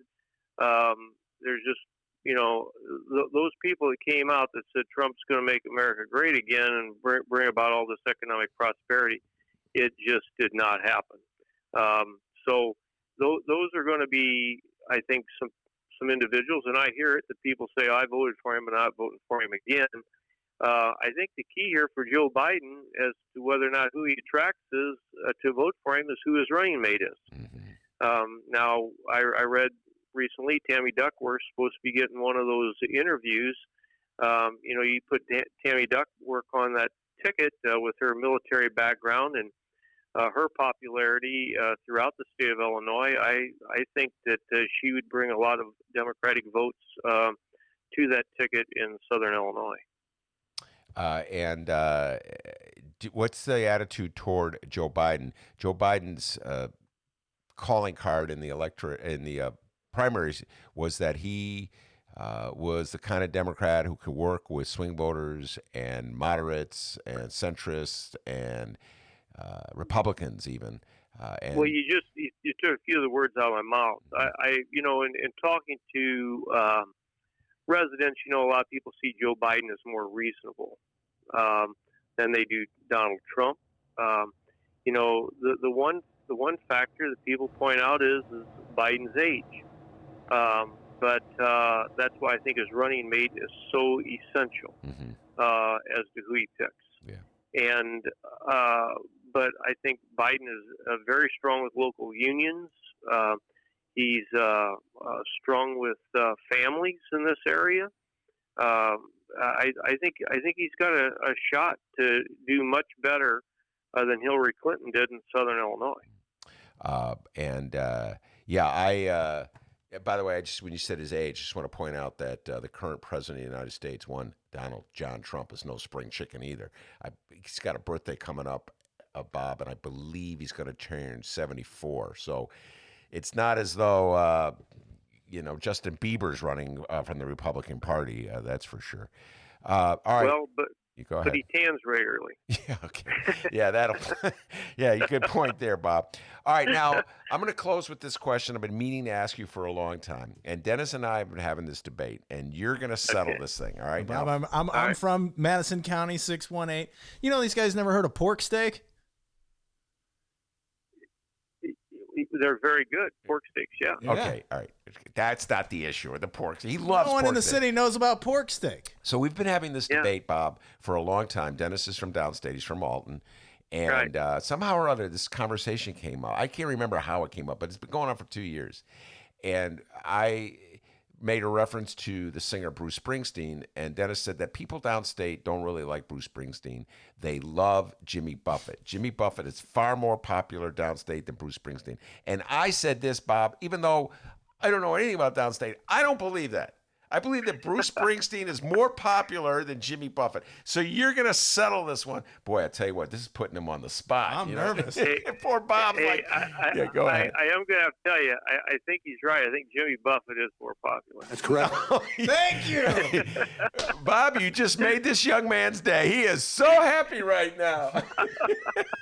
He's been saying it. I told you. Yeah, and I'll tell you why. I think it's been the outdoor venues that he's done in the St. Louis region that's made him popular. So, And I always say, because I'm from Alton, right by the river, people in Alton treat that river like an ocean. You know what I mean? So they love Jimmy Buffett. so that's it. That's exactly why. I can't help it, Ben, but that's the truth. All right, now, so you think, all right. So you think that in general, Jimmy Buffett is more. Look, Bob, if you could see Dennis right now, he's beaming. This is the greatest thing. Finally. This debate has been going on for 2 years, man. All right, so hopefully we got a little bit of consensus on it here. Right? well, you got to. Now, here's the tough question. All right. I asked you, who do you people in general prefer? Who do you, Bob Daiber, prefer, Jimmy Buffett or Bruce Springsteen? Well, I prefer Bruce Springsteen. Oh. Okay, that's just my opinion. I mean, I've always liked his music really well. So. I'm a big fan of Bruce Springsteen, and even though it's 2-1, the two downstaters against me on terms of the general preference, I still think we should bring this to a larger vote. I think we should have a referendum on this one in Madison County. Hey, go Cardinals. Yeah, maybe Am I right? do a Survey Monkey. Yeah, Something on it. So.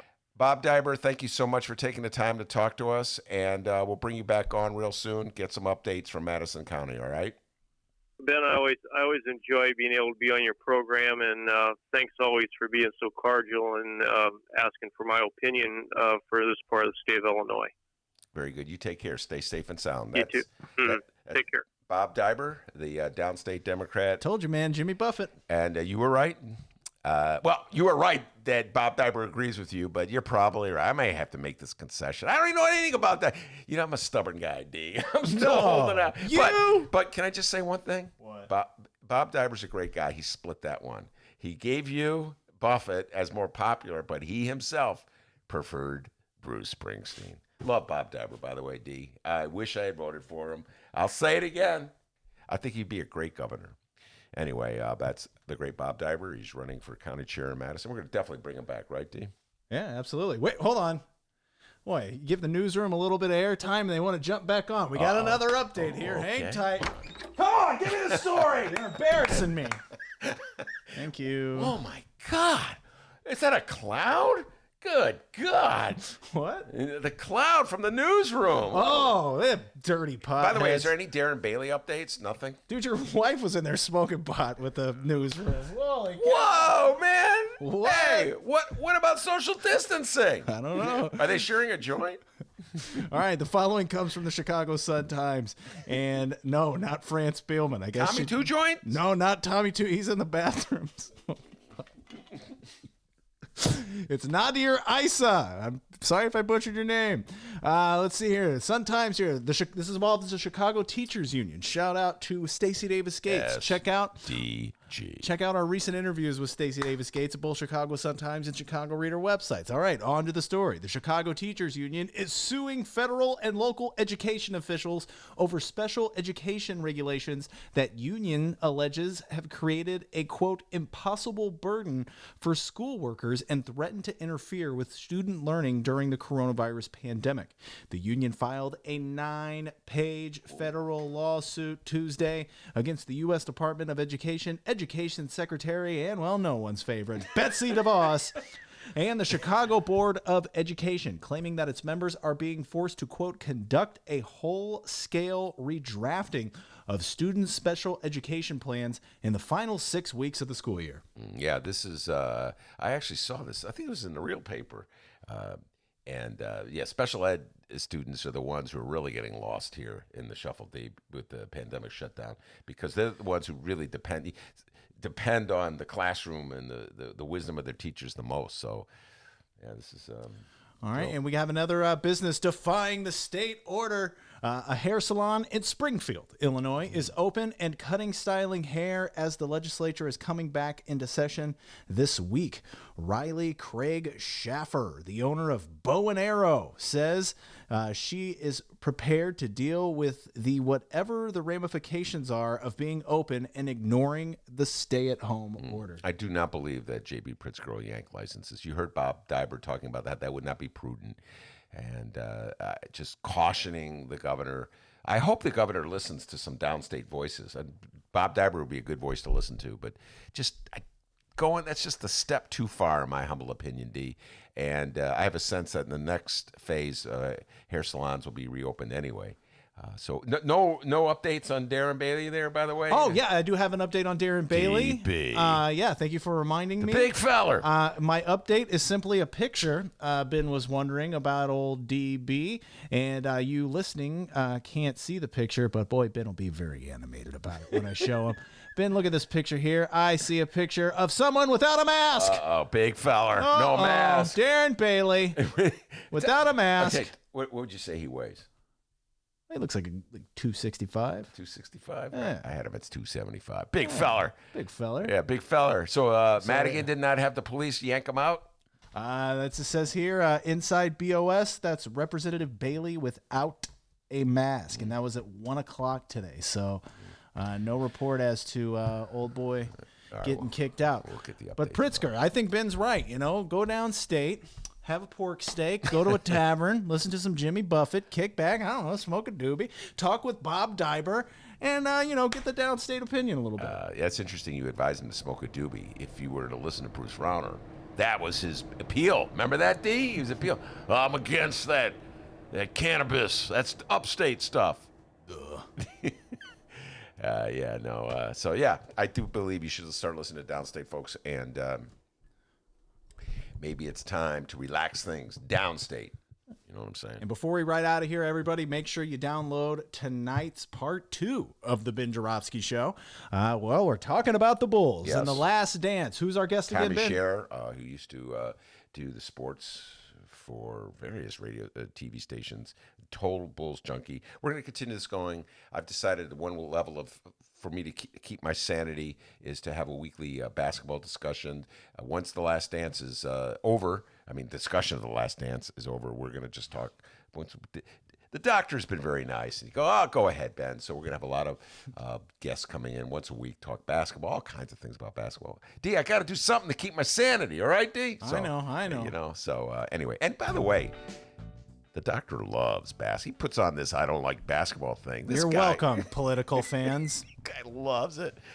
Anyway, this is a great show today. I really am glad we reached out to Bob Daiber. It's always fun to talk to him. And I think he's a voice of reason and a voice of sanity that the Democratic Party should listen to. And they probably should have given him more votes back in 2018. But thank you very much, Bob Daiber, for being such a good friend of the show. And, of course, the other fellow from Alton, the man, the myth, the legend, the pride and joy of Alton, Illinois. And as Bob Daiber will tell you, back home in Alton, they call him White Lightning. Give yourself a raise, take it out petty cash.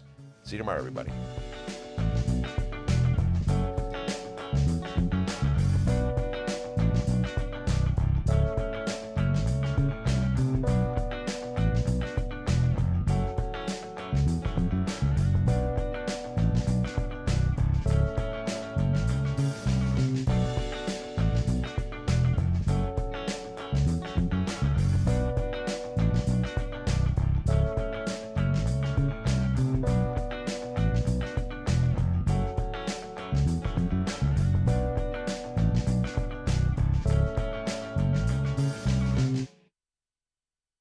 I'm not a perfect person. But we got to get down to business. This little light of mine, I'm gonna let it shine. That's correct.